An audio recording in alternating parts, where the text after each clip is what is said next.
Pep Talk UK.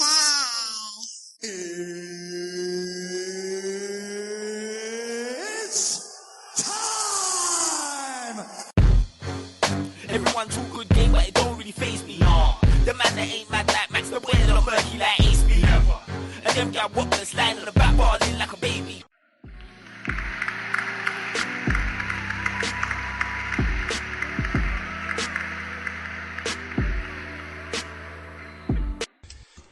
Hoi yoi! Welcome to the Pep Talk UK Sports Podcast, the podcast that talks the major boxing and football news from around the globe. Real points of view from a real panel. Hashtag Real Talk on Pep Talk. Please subscribe to Pep Talk UK on iTunes and YouTube. Don't forget to like, share and comment. I'm your host, Frankie B, and I'm joined by a new panel. Back after a long layoff of changing nappies and stuff is a man who bleeds Liverpool FC in his veins. It's MJ. How you doing, mate? MJ back in the building. Glad to be back on Pep Talk. I do have to say, absolutely disgusted with what I saw by Liverpool today. It's not looking like we're going to pick up anything less than 3 points against Bournemouth, which is disgusting. But beyond this, I'm well, obviously. It's been a while. Glad to be here to talk about boxing and football with the panelists again. Yes, sir. It's good to have a bit of that cop raw back on the podcast, my friend. Man, let's just get on with it. It's been a long night watching Liverpool. My eyes are bleeding from what I've actually seen. It's been painful, you know. So yeah, but looking forward to lay it all out and actually get some good talking about great boxing. Yeah, hopefully we'll cheer you up, mate. Hopefully we can cheer you up. Now, finally, I'd like to welcome for the first time. He's more like a Pep Talk virgin. A man that's built like Scott Steiner with a bit of a Nigerian twist. Big pump. It's Glam McKay. How you doing, bro? Not too bad, man. Glad to be back. I'm glad to be on Pep Talk, man. You know, been meaning to come for a while. Yeah. But finally, I thought today, you know, make my debut. Obviously, bad night yesterday at Old Trafford, but Liverpool drawing puts a smile on my face. So. Do you know what? We had to lift the ban on Man United fans coming on Pep Talk, so we thought we'd bring you in after the ban was lifted.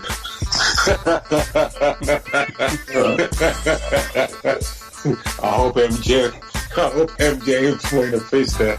We've got a Northwest connection today, Liverpool and Manchester. Yeah. I think you've got two of the most successful clubs in English football history, obviously. Most definitely. Hey guys, just don't talk to me about trophies, man. Okay, we'll mention European League. We'll mention European Cup. Don't mention the Champions League, man. Ladies and gents, attention please for the fight fans locked in. Attention please for the football fans locked in. Now it's time for some real talk on Pep Talk. Let's go!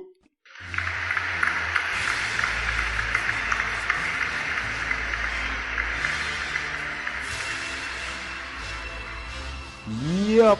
Yes, sir. So we're going to start with the boxing. So it's official. Andre Ward and Sergey Kovalev rematch is confirmed for June 17th. Lit situations. The big fights keep coming.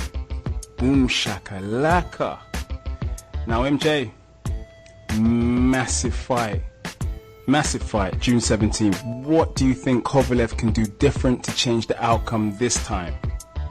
I think Kovalev, to actually change the outcome, he just needs to bribe the referee the same way Andre Ward actually bribed the referee in the first match. Very contentious, mate.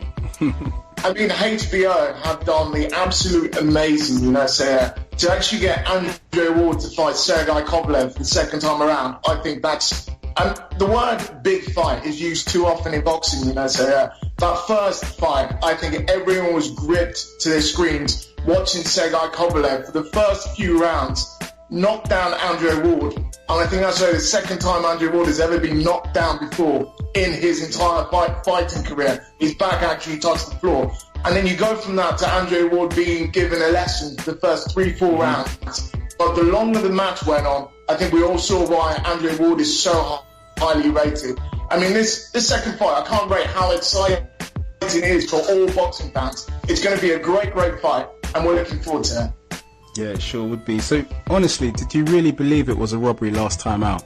To be honest, I think if you speak to most of the people in boxing, they will tell you, I mean, even though it was being televised over here with Sky, we had the Matchroom boys, we had the Matchroom boys actually being interviewed at the end of the match. And even though they all said they reckoned Andre Ward slightly nicked it towards the end, you know, so like, yeah, I think the fact it was unanimous on that close a decision, I think everyone had it down as a draw.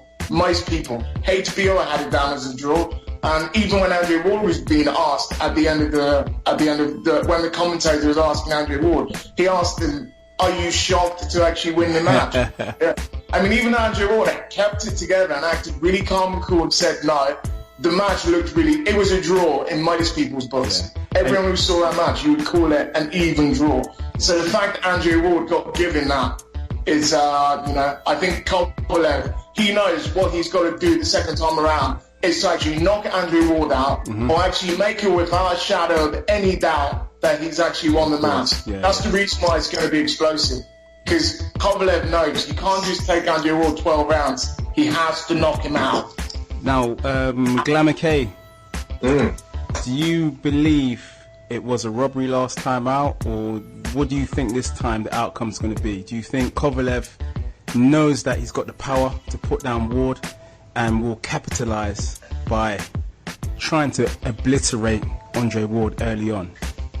I mean, after the first fight, you know, power-wise, yeah. I mean, Kovalev, you know, Ward realised that, yeah, Kovalev has got power, but apart from the knockdown, you know, readjusting himself and going round for round, he managed to figure out Kovalev, which is why it was like in the first fight I had it down as a draw. But if you were going to look at it from a boxing angle, it was more clinical and more cleaner, then you're going to go with Ward. And then if you're going to go with the second fight now, I for some strange reason find that, you know, I'm looking at it, I think Ward is going to win convincingly, because I think going to the first fight, he got a feeling he could beat him, but he wasn't really sure, because it was cagey. It wasn't loose. It wasn't letting go of his arms. It was a bit reluctant to put some punches. So I think with this time around, I think they would have done their homework more properly. I mean, I'm quite surprised with the dates, because we look at it, we're in April and the dates is what, June. That's close, yeah. And I'm thinking that's really close for a big fight. It's really close. So from my point of view, I can't see Ward losing. I think the Andre Ward is exactly what you said. I really have to agree with you. You know, with Andre Ward, it's the same thing that people have always said about Floyd Mayweather. How do you beat someone who has that solid a defense? You have to be able to hit him to actually beat him. And for Ward, all you have to do is now is shut out that right hand, and Kovalev still pretty much don't really have alternative. Can Kovalev change? Well, June 17 we'll find out. I think Andre Ward's going to take Kovalev a lot more seriously this time, which is what I think he's going to win. I think last time he tried a bit of showboating and Kovalev weren't having it. When he tried to do that little bit of a feint and Kovalev just sort of jabbed it in his face. I think June 17th is going to be more convincing for Andre Ward. And I think Kovalev, if he's going to win, he's going to have to put it on him from the first round and just try and take him out. He's going to have to do that. He's going to have to go straight for Ward from the first bell. But I think Ward will go into the second fight and have less in terms of respect for Kovalev as he did in the first fight. Because he'll know that, yes, he's got the power, that's fine. But I mean, to be honest, I definitely agree with you, panelists. But what Kovalev has to do in order to win the fight, you've got to take it from the champion. Yeah, you've got to take the belts. Which we've never seen before. Because if it's a close fight, if it's a close fight, we know who's going to be called. So this is different. Say like Kovalev, his mindset going into this, he knows he has to go. It's going to be explosive because Kovalev has to go there. He can't go there and try to dance around. He has to go there and actually knock out Ward. And Ward knows this. So exactly. It's definitely going to be far worse. Exactly. Kovalev is going to come out, which means Ward cannot afford to be cagey. He knows now. He knows what to expect. He knows the power is on the right hand, and he knows now it's a case of can Ward really fight on the inside? Can he get Kovalev to fight on the inside?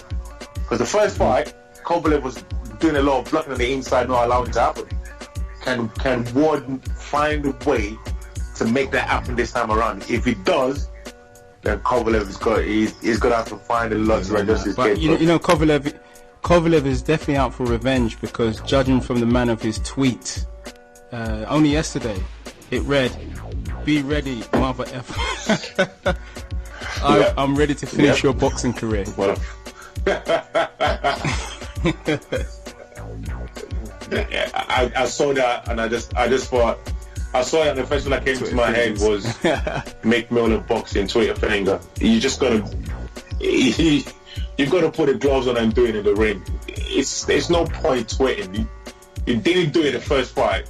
Are you gonna do it in the second fight? It's gonna be like Zangief versus Balrog, literally.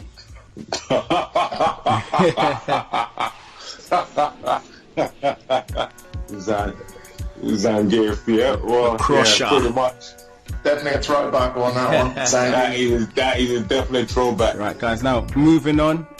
This weekend marks the return of the Matrix, High-Tech Vasyl Lomachenko, who defends his WBO junior lightweight title against Jason El Canito Sosa. Now, MJ, it's speed versus power. Lomachenko with the speed, Sosa with the power. How do you think this fight is going to go down? I think when you look at someone like Lomachenko, I mean, we're talking about absolute pedigree. Since he's turned pro, he's gone on and he's actually been able to win 7 of his fights, 5 of them by knockout, you know, so like, So we're not talking about anyone who's a joker here. We're talking about... And he's already pound for pound. He's already he's already in the pound for pound top 10 already after only like 8 fights. I reckon another solid win adds to his tally. He already has a loss, unfortunately, you know, which one we're going to dabble too much. You know, So it's going to be another win for Lomachenko. He's going to continue on his road in dominating the featherweight and the lightweight division as well. But exciting fight. Yes, high tech. Lomachenko, he needs to be wary of Sosa's power because he's a Puerto Rican that can bang. Boricua. Jason Sosa. Now, Glamour. Yeah. How does Sosa cope with the speed of Lomachenko? It's almost like he's going to see 5 Lomachenkos in and around the ring. I think he's going to see more than 5. He's just gonna have to go back to the old. Slow him down. He's gonna have to go back to the old school training and learn from Rocky and start chasing chickens. Because how you gonna catch something you can't see? It's just a case of stay in the corner. At least you know he can't come around you and you can see him coming forward. But I mean, in terms of this speed, he's gonna have to be patient, and that's what they say. Timing beats speed. Timing beats speed, and we also we yet to find out if Lomachenko can take punch. We don't know if he's got a chin. But it does make boxers give up though, like Nicholas Walters. But that one was poor management from him. I mean, it's from someone who's been laid off for a while. You can't frame it a fight like that. That was just Lomachenko. Yeah, that was suicidal. I mean, he was put on punishment. That's like you've done something wrong and you've been running away, and then someone said come over, and you have your dad waiting for you. You know you're gonna get beat. That's exactly what happened. He was brought on to be beaten, and that's what he got. And it's for I can't take this anymore. He said, "No, son. Me now carry on, man. You know, nah." the coach is like, "Yo, you have to carry on, man. You can't go back game. And don't worry, we go back London. I'm now fighting that." You cannot blame him. I mean, I wouldn't. You live to fight another day. So, if someone like Waters can quit, then boy, it's it's going to be a tall order. He's a tall order, so isn't it? I mean, the pace. I mean, it throws 2 combos, and the way he moves around you so quick. Mm-hmm. Hit, move, switch. Hit, move, switch again. Yeah, it's like it moves so quick. You know, he reminds me of you remember one of them Jackie Chan films back in the day where it hit you like a combination. Old school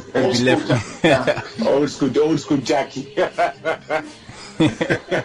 Old school Jackie. You get a slap by your finger where it's like from where you don't even see the hand. It's just one of those ones. But like I said, speed against power. I know which one. I know which one I'll choose. You can't hit what you can't catch. Basically, you can't. Simple as that. It's gonna be a long night. It's gonna have a facelift for sure. He might need a few Red Bulls to catch Lomachenko. I think he's gonna need a pre-workout. Oh hell, Lomachenko. Right, guys, moving on is we've got to mention we've got a pro debut of Nicola Adams this weekend in Manchester. Women's boxing is going from strength to strength. Now, MJ, is it possible for Nicola Adams to transfer her Olympic success to the pro game? I think I'm only going to answer with one word, and the word is absolutely. And when we're talking about someone like Nicola Adams, someone who it was the first ever female to win Olympic gold in box. Gold medal. So yeah. We're actually talking about someone who actually won the flyweight division gold in both London and Rio. And especially since it's kind of, with Nicola Adams, is the manner in which she actually dominates the division that is actually so impressive. So yeah, the fact that Nicola Adams has taken her time, she's 34 now. So, the women's game. MJ, let me just stop you there. We need to put some respect on Nicola Adams' name once again and just give her a short clap. Respect on the name. She's brilliant. You know what? Okay, you can continue now. You know, I definitely agree with you. So we're talking about an Olympic hero here. So and someone who's done so much for the boxing game. I mean, what she's done for the boxing game is almost in line with what Pele did for the football game in the early years, the MLS, when he moved in there. This is exactly what Nicola Adams is doing. Completely. I thought he was going to say, or Tony Oboe for the Ghanaians. As well, so yeah. Or JJ Okocha for the Nigerians, so yeah. Yep. Or Rashidi Yakini for the Nigerians, No, you mean Amakachi. Yep, Amakachi, Rashidi Yakini. Yeah. Definitely JJ though. Yeah, definitely JJ. Because the boy JJ is crazy. And his nephew, Iwobi. That's another crazy player. Yeah. Well, let's not talk about Iwobi, man. Let's leave the Arsenal players out of it for the minute. But Nicola Adams, to actually be a professional boxer, female boxer, who is being talked about everywhere, who's going to be one of the major headlines on her fight night, is absolutely incredible. What she's done for women's boxing, and in particular for Haringey Boxing Club, which is where she actually came from as well. Local Leeds girl. It's a fantastic story, and I think it's one which all of us in Pep Talk are really going to watch closely to see how great her career can actually be. Yeah, well, women's boxing's on the rise, and we salute that. Now it's interview time. Our boxing correspondent Shaz firstly caught up with the man they call Triple Z at Crystal Palace's National Sports Centre, who was victorious on his pro debut. Let's listen to Triple Z. Pep Talk UK are joined by another of the fighters out of Miguel's gym. It's Z. How you doing, Z? I'm okay. Zuhayr Qahtani, aka Triple Z in the house. It was a lovely day boxing. I enjoyed it. It was interesting, and it'll be a very tough journey, man. You've got the monkey off your back. You've had your debut. You've gone and won your fight. You had a points win. He was a messy opponent that you had a fight with on Saturday night. But you showed flashes of what you were about. And I think there's a lot more to come from you. Oh, well, 100%, 110%. To be honest, I think my performance today was 20% out of 100. There's so much more to come. I'm still working, trying to learn my style. I had a 2-year gap, so I'm a bit rusty, come for this fight. I just wanted to keep it clean and simple, obviously look good at the same time while I'm doing it. I didn't want to fight his own game, so I made him box my own game. You're presently training in South London at Miguel's gym, because I know the Miguel's boys speak highly of you. How are you in South London? How are you selling in Miguel's? Well, I'm a very sweet guy in South London, very good with the ladies. That's a joke. To be honest, I'm from Miguel's. It's very good. It's a very good place. We train a lot. I see with all the team, we train very hard. So we all recognize each other. We recognize each other's abilities, each other's gift, each other's talent. We spread the word for each other. We help each other. What weight are you fighting at, and where do you see your career developing fight-wise? Light welter. I'm boxing at light welter now. To be honest, I'm taking this a step at a time. I'm seeing my next fight, then Southern Aryan, then UK British title, then European title, then world title, baby. Now you're the Arabian warrior. What's your background? Well, I was born in Kenya. My father is Middle Eastern descent from Dubai and Qatar and Oman, within them regions there. My name is Qahtani, from a big tribe, from a big Arabian tribe. We came here when we was very young, so England's become our home. But I still keep the family name with me. You're going to have to take me partying in Dubai. Ah, definitely. You'll love the party life. You'll enjoy it. Yes, there's perks to what I do. What do you reckon? Definitely. You know what? There's one thing about Dubai. When I go to Dubai, I always put a weight up. I'm 65 now. When I go to Dubai, I come back 85, and that tells you a lot about the food there. In terms of people, we want our listeners to get behind you. What are your Twitter handles? What are your Insta handles? How can people give you a follow? My Insta is Z Boxer. My Twitter is Z Boxer. My Facebook is Zuhayr Qahtani. Come follow up, guys. Keep up with me and hear my story. Congratulations on your debut win. We're looking forward to you being back in action soon. Oh, thank you very much. Thank you for giving me an interview, and I should be back in July. Nice one, brother. You take care. Thank you very much. Take care of yourself. Next up is a Pep Talk sponsored boxer fighting at a York Hall this weekend. It's the man they call Pester superstar, John Harding Jr. Pep Talk UK are joined once again. Yes. By a friend of the show, now a Pep Talk sponsored athlete. Yes. It's Mr. John Harding Jr., aka Pester Superstar. How you doing, Pester? Yes, in the building. How you doing, man? Lovely to just be back here talking with you again about the next steps in the progression, man. So, yeah, man. I'm feeling good. We're on the cusp of fight night. Fight night's almost upon us. You're going to be fighting at York Hall Saturday. Yes. What are we expecting? We're expecting nothing but, slick boxing, movement, and entertainment, man. That's what the game is. The form of boxing is to be entertained, and I believe I've got the skills to be bringing that. And so I feel like I bring something different, a bit of life into boxing.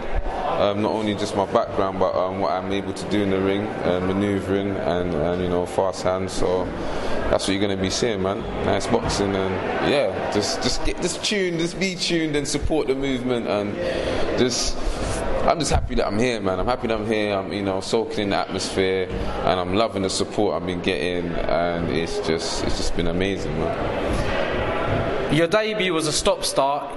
We were all there. You were going to fight. It didn't happen. Then it happened the following week. How was that to tackle mentally before you went and the beast was unleashed?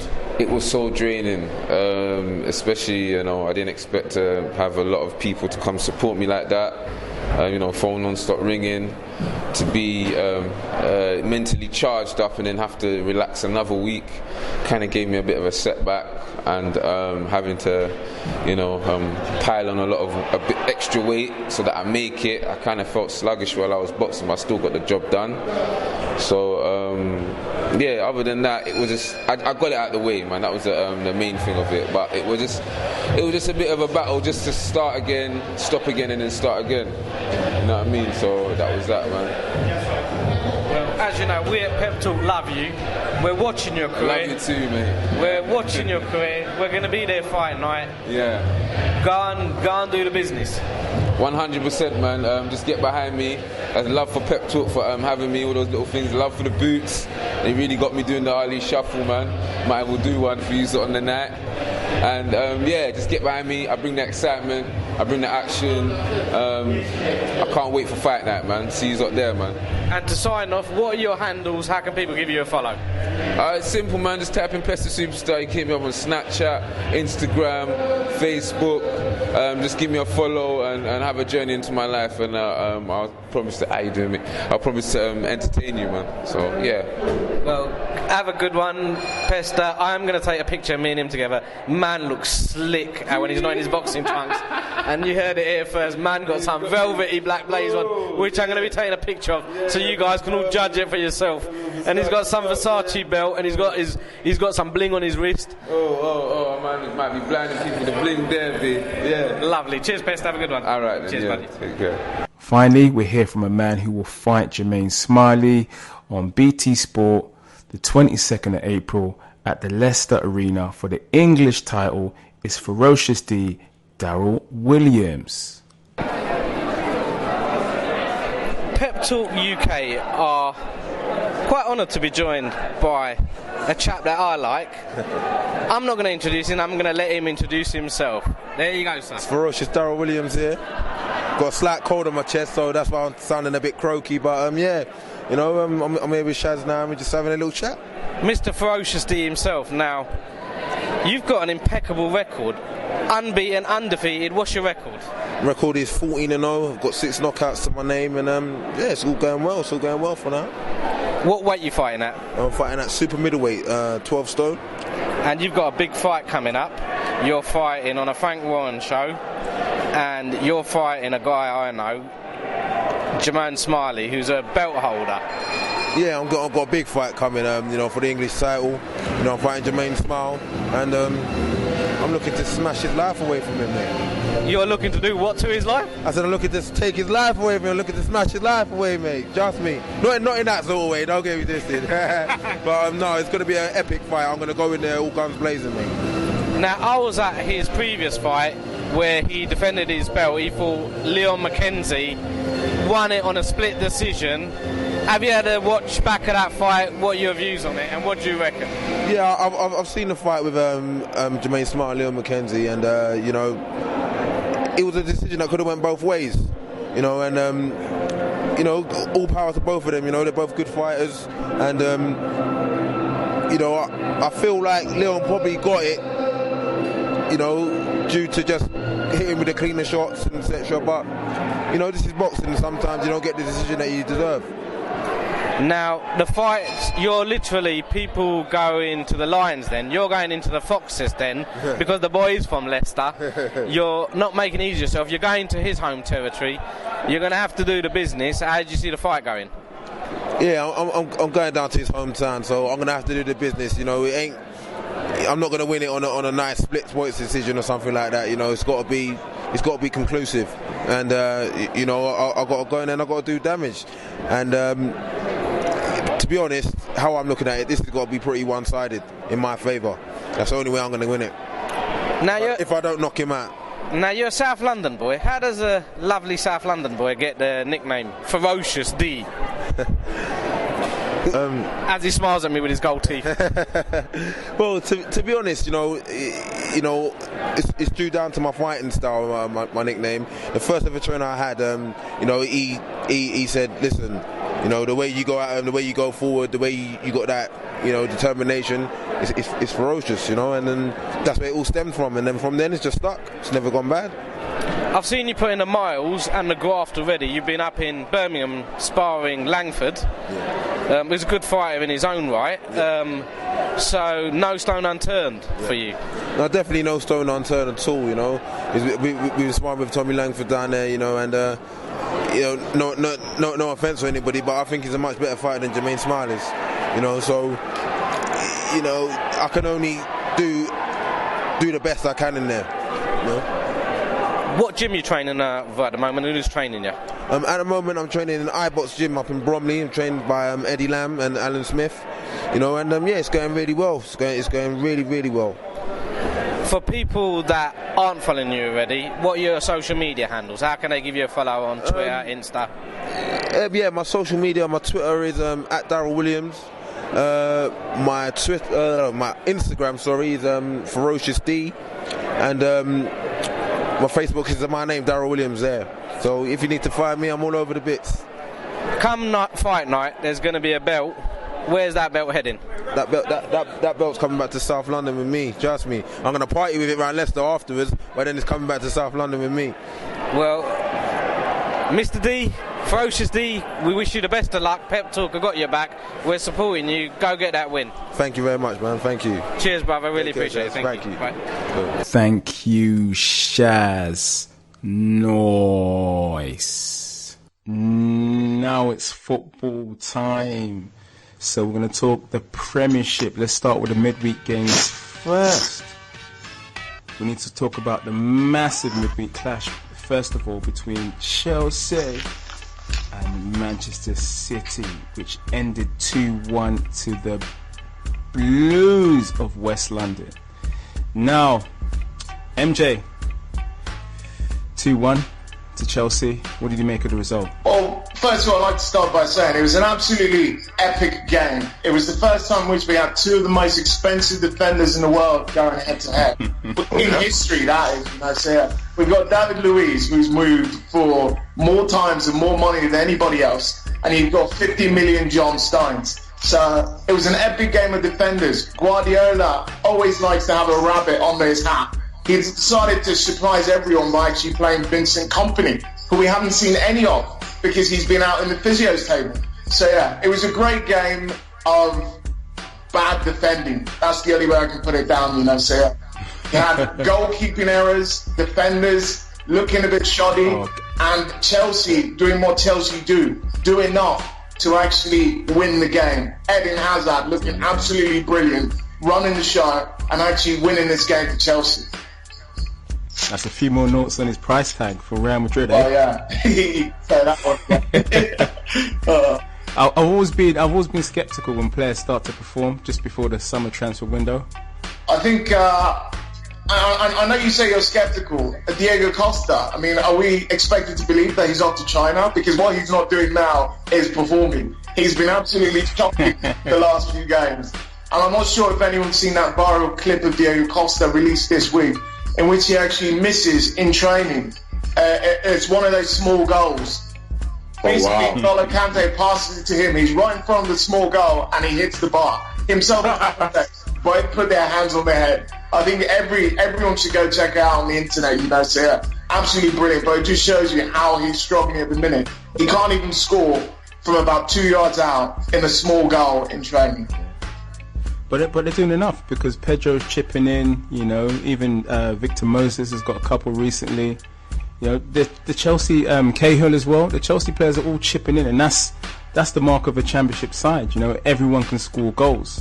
But what's interesting about Chelsea is Luiz, like, no one expected him to be so solid. I'm not talking Lisa Mafia, I'm not talking Romeo, but these, like, David Luiz is looking mad solid. I think it comes down to having energy to stay focused only for one game. Luiz, when he's got full energy and he can fully concentrate, he can be a top defender.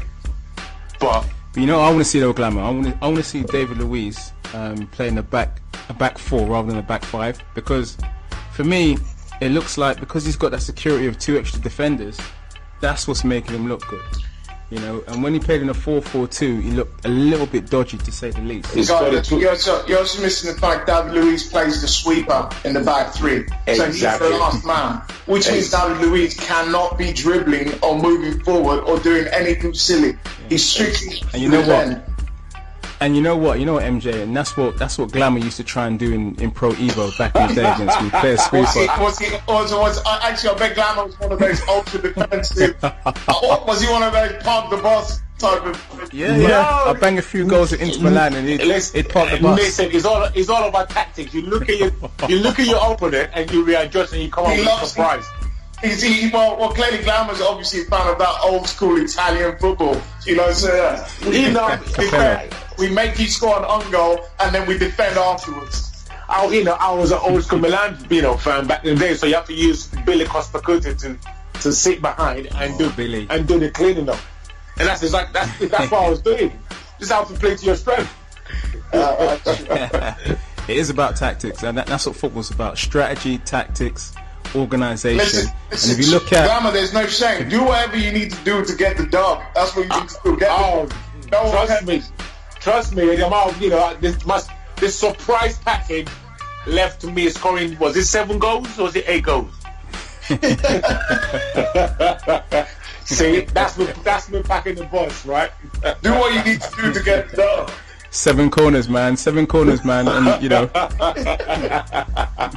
but like seriously, like obviously Glamour, Chelsea, they've got the fewer games every week than everybody else, and it looks like they're a set for the title now. The game's just running down. They're picking up the victories and they're grinding it out. It looks like the title is gone. The champions elect. The title is gone. I mean, even though I wanted, Chelsea to draw today and Spurs to win to make it more exciting towards next month. We don't want the season over too early. I can't see them losing it. But like I said, I'm looking forward to next season because I just got a funny feeling it's not going to be that easy. Conte could be another Scolari. I don't know. Scolari was pretty bad. Scolari didn't even finish the season. He got sacked early on. Exactly. That's the thing. Conte could. I mean, don't forget they'll be playing Champions League and they'll be playing Premier League.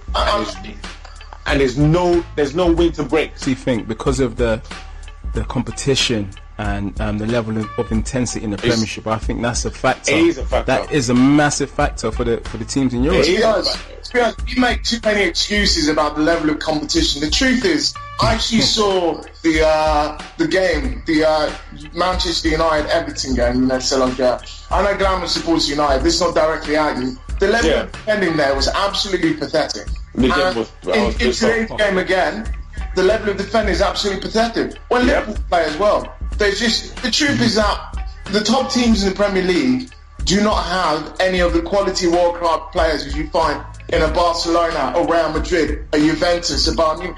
In the Premier League, we keep on wasting money on average players that always get shown up when they actually play against the real, true top European talent. That's the problem. It's an issue with the Premier League. Yep.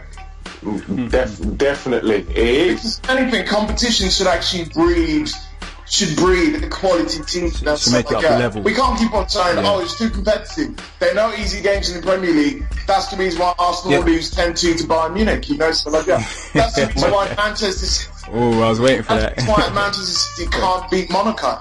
It's the reason why Tottenham get beaten by.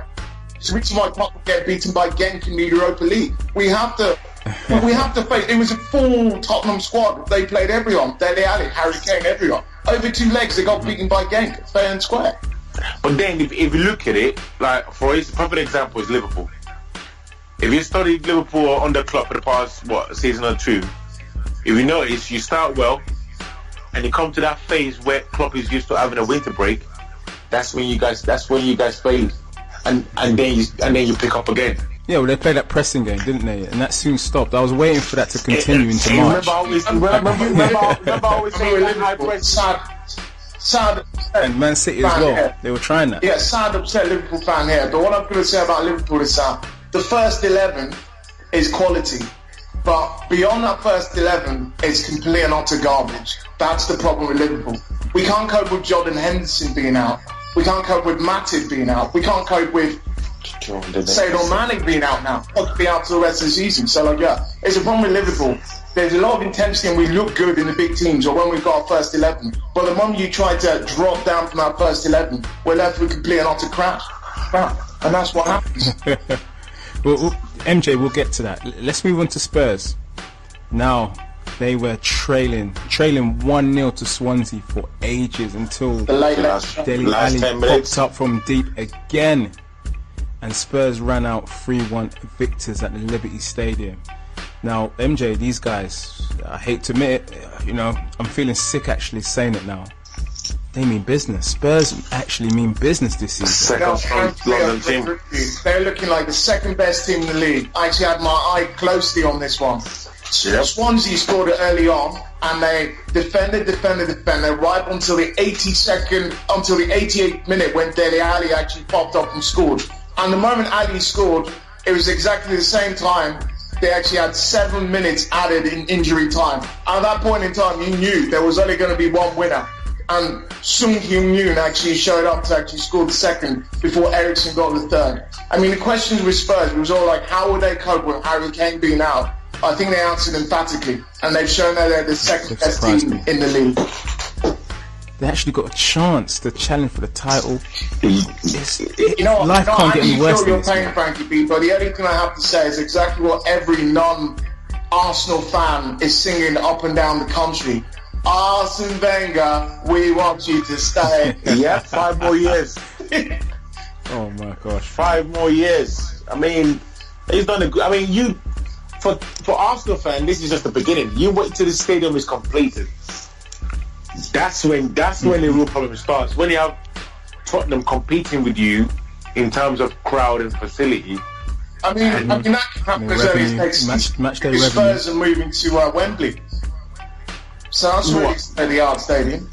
Oh, well, that's the thing. They could drop more points in Wembley next season. So hopefully that works. Hopefully that works. That's a great shout, Glamour. But obviously, Spurs second spot looks nailed on. Yeah. But obviously the title seems to be quite far-fetched. Yeah. Let's be honest. I mean, you say far-fetched. Sorry from to the throw a little second twist. Glamour, you're a Manchester United fan. Yeah. You've got Chelsea still having to move to Old Trafford to actually face Mourinho. Given the history with Mourinho and Conte, I don't know, Glamour, what do you think? I'm thinking Mourinho's looked at it now and thinking, you know what? I'll save my players for Europa League. I think it's... he likes that competition for some reason. No, I don't know why. Because he likes it. If you look at it, you're pretty much almost there. Yeah, path to Champions League. Yeah, don't forget, Anderlecht. Yes, you don't overlook a team. But Anderlecht, there shouldn't be a problem. Okay, we beat Anderlecht. Let's say we beat Anderlecht. Hold on. MJ, this has been recorded. He said that. Anderlecht shouldn't be a problem. It really shouldn't be a problem. Yeah, but that's Basel. That was under LVG. That was a different ballgame. But it should. What's that Hungarian team that you lost to? I can't remember. 5-6 years ago. I can't remember. I know you want to try to talk about. But it shouldn't be a problem. We win the semis. You cannot ignore the fact that you've got to go for Europa League. It's there. I mean, speaking as a Liverpool fan, we tried it last season. We got stung by Sevilla. So the good news is Sevilla not exactly. Sevilla not dead this season. So you win that. Not only do you get into Champions League, but you also rule out qualifying for for the Champions League itself. I mean, it's not qualifying anymore from last season, which is quite good. Like once you finish top 4. Yeah. So it gives us a trophy. Plus, we get to play in the Super Cup as well. I think. But then, don't forget, it's a tough one. You've got a lot of games. It's a tough one because you've got Anderlecht on Thursday and then Chelsea on Sunday. Yeah. Whew. And Chelsea are going to love that. They'll be fully rested for that game. And then Chelsea are going to love it. Mourinho, there's no way Mourinho is going to let Conte take 3 points away from Old Trafford. Mourinho is either going to take a draw or win. So at all costs, he's not going to... He doesn't really like what Conte is doing at Chelsea. He wouldn't want to lose to Chelsea 3 times in one season. No. But this time around his hands are forced because we've got so many injuries. So he's got to... hopefully no one picks up an injury in the game on Thursday. His hands are forced. This is what I mean. We have to wait till after Thursday. We have to wait till Friday to see who's fully fit. While with Chelsea... They know who they're going to play anyway because they really have injuries, So I just hope the referee don't rule it. That's all I'm hoping for because the officials this season have been shocking. Well, let's move on to the team that the most talked about, the most trended team on Twitter at the moment. We're talking about Arsenal. Wenger in, Wenger out, man. Arsene Wenger. What can I say? We want you to stay 5 more years. Listen, from any other football. Yep. If Arsenal are actually on the verge of imploding, you know, so it has been a nightmare of a season. It looks like Wenger's going to put pen to paper once more, enjoy his nice 8 million a season. It looks like we're not going to compete anymore.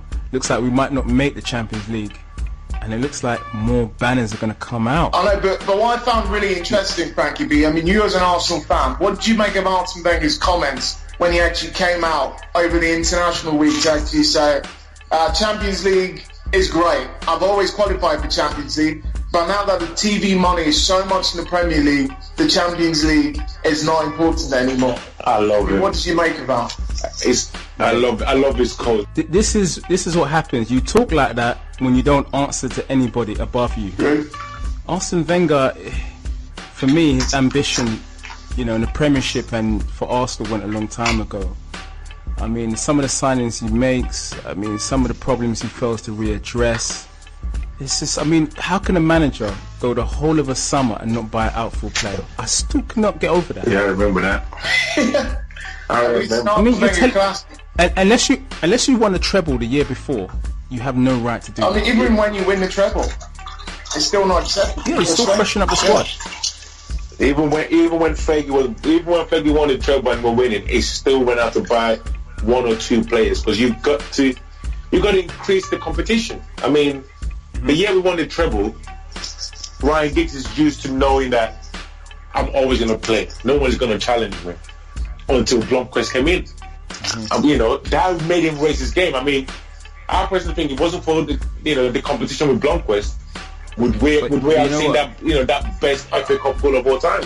And also, Frank, what do you make the new charge against Arsenal? Apparently, Arsenal no captain. Because you Mate, can actually do you know the funny thing is? in the second half against Manchester City. I mean, in the second half, if you look as if Arsenal had no direction in their play and no leader on the pitch. Well, we just had it confirmed by the FA. Mate, Arsenal, look, the fans charge Arsenal, mate. We charge the team because we've got no leaders in our squad anyway. So probably Wenger, he probably looked around the dressing room for, hold on a minute, you know, who can I name? Nobody. He looked around him for, hold on, there's actually nobody. Let's just go out there. There's nobody. So I could have told him that. I mean, it's still a bit funny how Koscielny gets taken off at half-time because of injury and decides to just take the captain's armband home with him. No one else is allowed to hold it.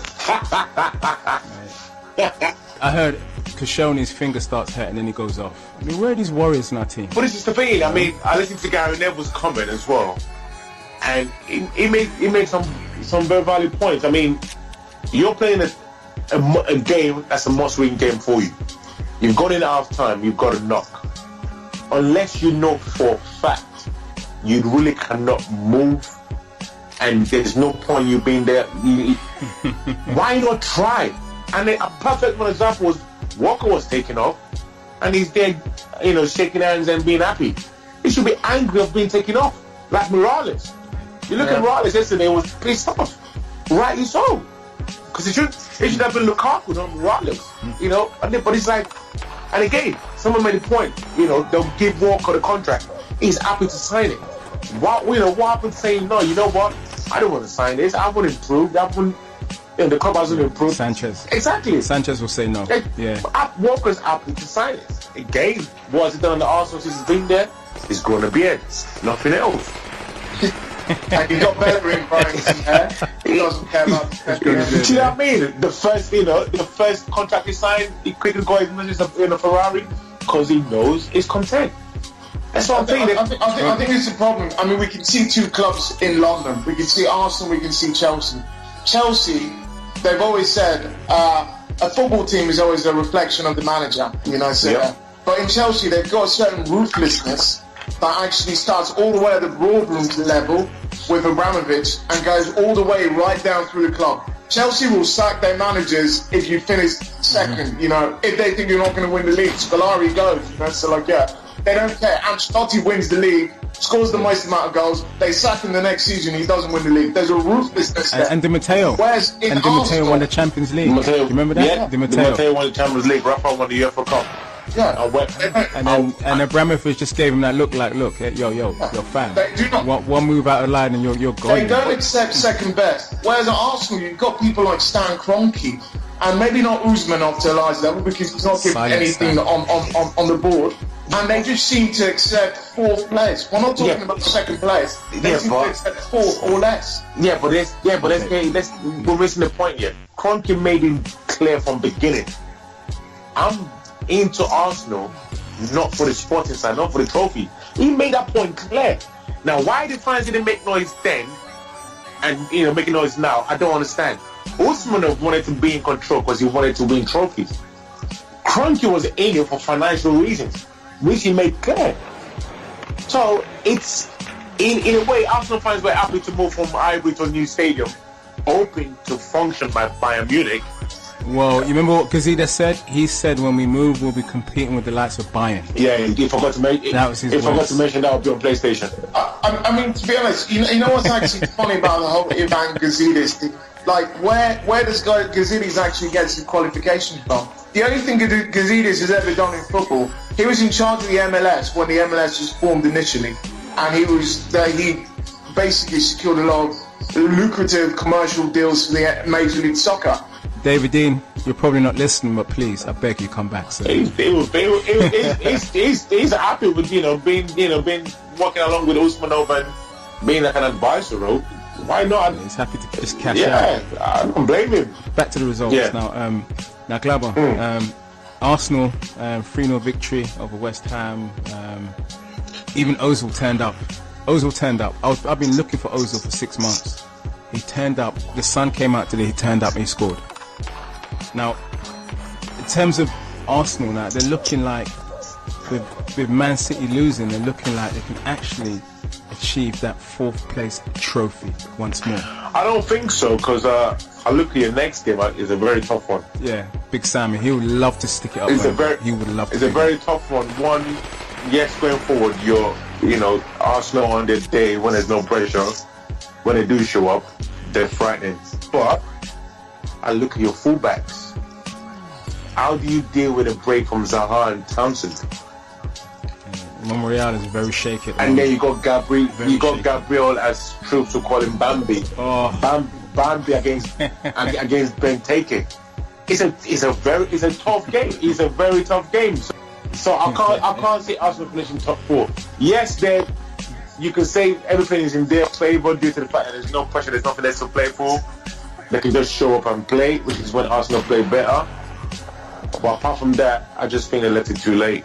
I mean, to be honest, as a Liverpool fan, I will not close the door on Arsenal actually making it. We've lost Sadio Mane, and like I've always said about Liverpool, first 11, great. When it starts dropping down to that, the level of quality starts to drop dramatically. Today we couldn't beat Bournemouth at home, even though we've got teams. Yeah, let's talk about it. Let's talk about that. Now you drawn with Bournemouth at home, and away. Well, no, we lost. It was at home. Anfield. In the 75th minute, and Bournemouth scored 3 goals. Oh yeah, it was Arsenal that drew. Sorry. So MJ, this is Liverpool's problem.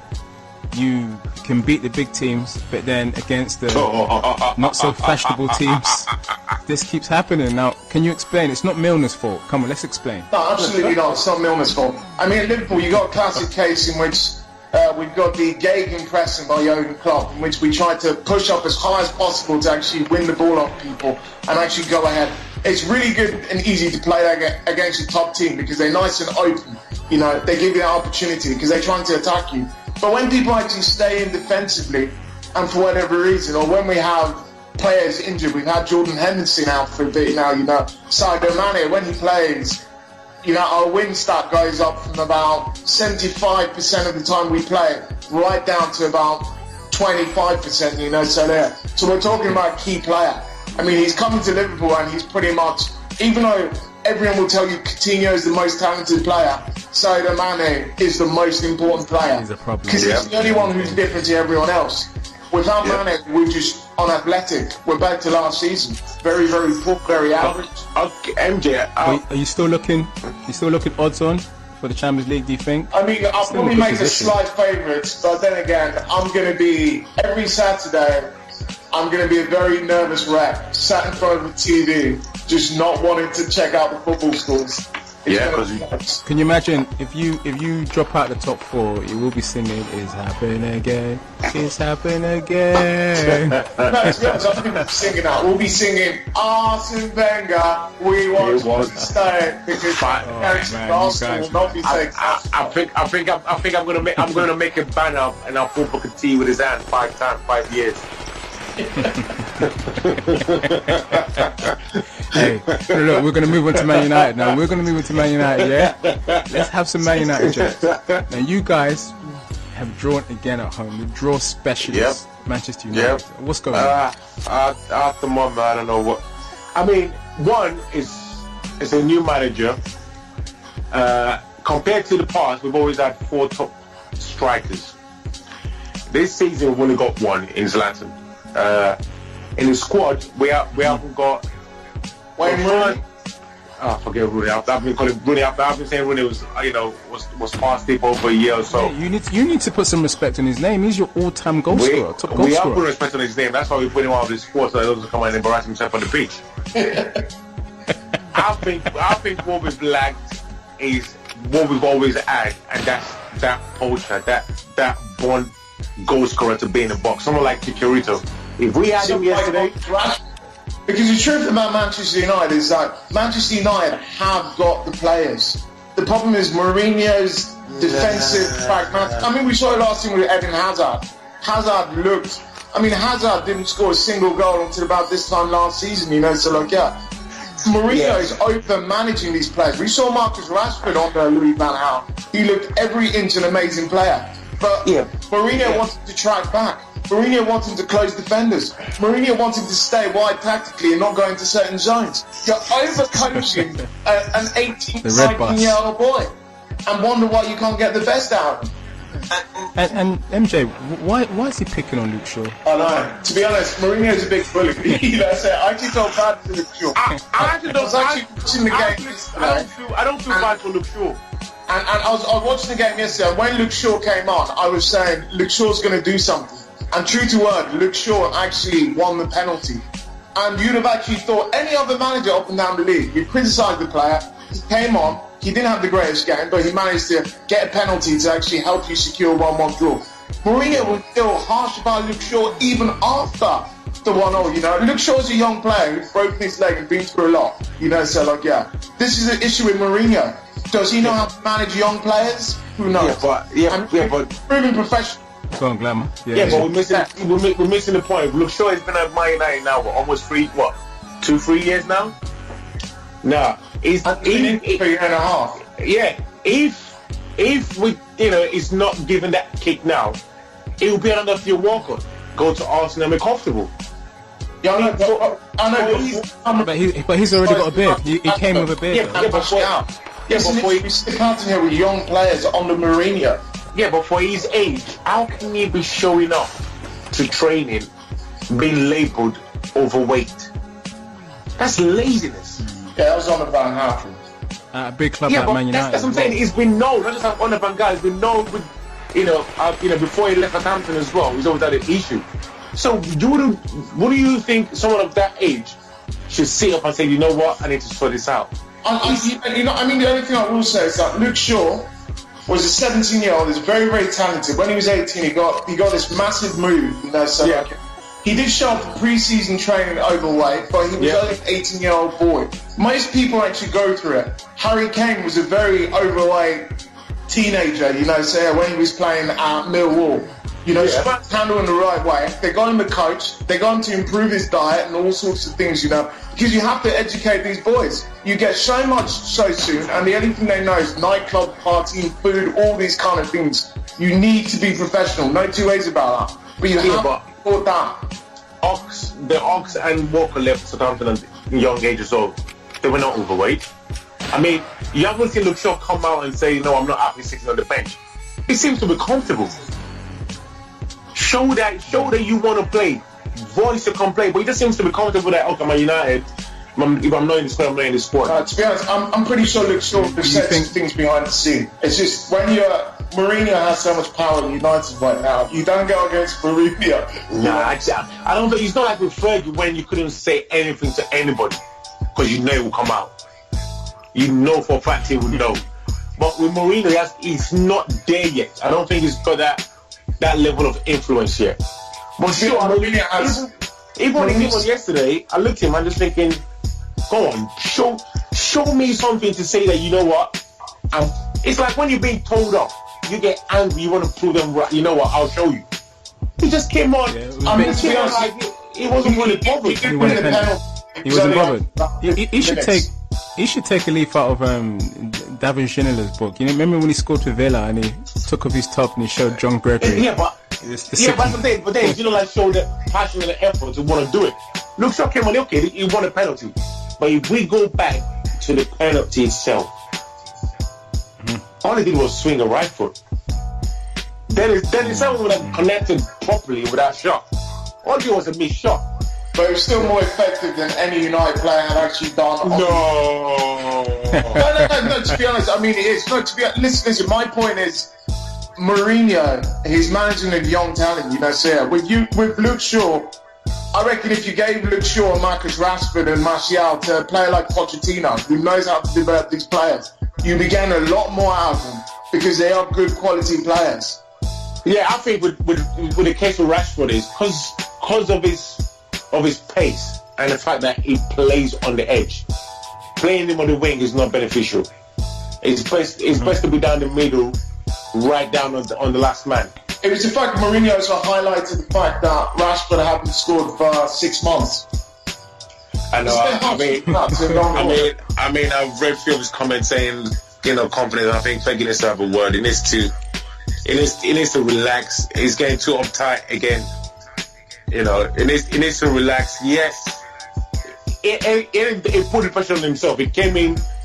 You had to go at David Moyes and that would go at Van Gaal.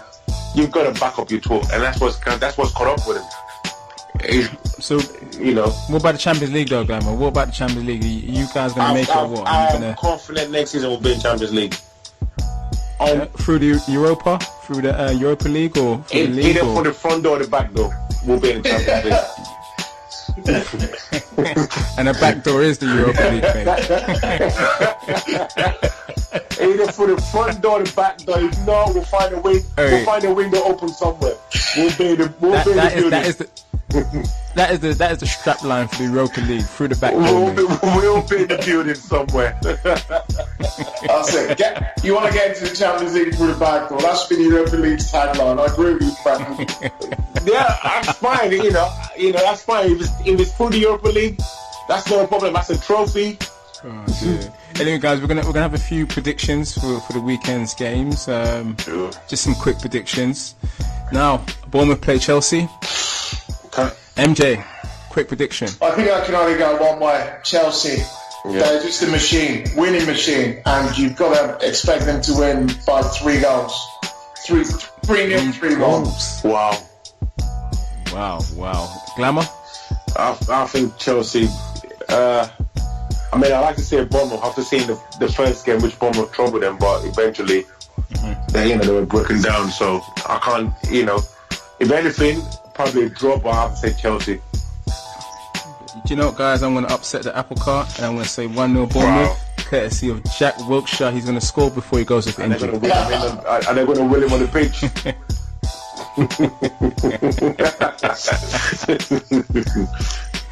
Right, guys, the next game, the lunchtime game on Saturday, Spurs versus Watford. Now, this is easy. I'm actually going to that game. I've got a ticket for that game, so I'll actually be watching. But I think we can only see it going one way. I actually saw when Watford were hammered by Spurs at the Vicarage Road just about New Year's Day. It was 4-0, 5-0 actually. Harry Kane hat-trick and 2 goals for Dele Alli. There's no Harry Kane, but as long as there's Ali, you expect Tottenham to actually annihilate Watford yet again. So what's the score? What's your prediction score-wise? 3-0 again. Another 3-0 Watford. 3-0. Courtesy of Ali G hat-trick. Dele Alli G. My welcome. I'm going for a draw. A draw? Yeah. Watford looks like found form again. Yeah, I'm going for a draw. Mate, I'm going for a Watford win. And don't say... Yeah, I think you got your Arsenal hat. You got your Arsenal goggles. Pretty much. For me, that the Toplin syndrome is bound to kick in at some point. They're gonna start slipping up, man. You know that. It's gonna happen again. But it's not gonna happen against Watford. Watford are pretty pathetic away from home. Yeah, definitely a draw. I'm going for Watford in that 1-0. Now, MJ, your team, Stoke versus Liverpool. Now, Stoke are already on the holidays, mate. They're already in Dom Rep, mate. They're on the holidays. Yep. Mate. I mean, what do you see? This is I mean, the only trouble is that the Potters and the Scousers don't like each other. Stoke City versus Liverpool. You imagine with Steven Gerrard's last game, Stoke ended up beating us 6-1, which was the end of Brendan Rodgers' tenure, in effect. Because 4 games into the new season, obviously Jurgen Klopp took over. It's going to be a very, very tough game. Joe Allen plays for Stoke. He'll be wanting to prove a point. Liverpool have just come off the back of this 2-2 draw against Bournemouth and were the loss of Sadio Mane. Tough game, but I'm going to pick Liverpool, obviously my team, to just nick it. 2-1. Okay. 2-1. Wow. Glamour. I know you hate Liverpool. With passion. So, with a passion. I can't see anything but a Stoke win, unfortunately. I know you might be thinking because I'm a Man United fan, but I think Mark Hughes cannot afford to have 3 bad results in a row. Mm-hmm. It's definitely I'll go with Stoke on that one. And you, Frank? I'm going for a 1-1 draw, courtesy of my boy. I like to say his name, Arnautovic, mate. Yep. And I think Origi is going to pop up with the equalisers with 1-1. Okay, finally, guys, last prediction is Crystal Palace versus Arsenal. MJ? Yeah, that's the Monday night helping. We've got Arsenal. We've got Wenger versus Sam Allardyce. Let's see. That, you know that age-old battle. 2 warriors going at it. Allardyce loving to actually build big, strong teams. He would love it to beat Arsenal. Yep. He would love to beat Arsenal on Monday. He would love it. You know, he's going to do everything to beat Arsenal on Monday. Yep. I think a draw. He's gonna come in and he's gonna set a trap for Arsenal, make it look like they're coming to pack the bus, and then he's gonna eat you guys on the break. Because Arsenal always fall for it. They get comfortable on the ball. We're pressing. The fullbacks start walking forward, and a quick break with Zuhayr and Townsend. Are you feeling confident, Frankie B, as an Arsenal supporter? It's not. That's why I want us to. He want us to decide first. I actually think Arsenal going to lose the game. Yep. I think Arsenal going to lose the game 1 or 2-0. The goal is going to be courtesy of a set piece, or it's going to be a bit of magic from Wilfred Zaha, who's been electric lately. Yeah. Do you think Arsenal's chances of keeping both Ozil and Sanchez are high this summer, or have you totally given up hope as a supporter? I think Ozil will stay. Sanchez is the one that's pretty much he was the one. He's the one who looks out. Saying Ozil is dreaming of Bayern Munich. He's hoping Bayern Munich can match Arsenal's 250k a week, which just makes me think: is Ozil dreaming? How does he think he can get into the Bayern Munich team? I can't see that. I can't see that happening. It's far fetched from that. The way Thiago's playing at the moment, you know, definitely not. Definitely no chance. Anyway, guys, that's our time. I'd like to thank MJ. I'd like to thank Glamour K. Yep. Join us again next weekend for another Pep Talk UK podcast. Thank you. Pep Talk UK.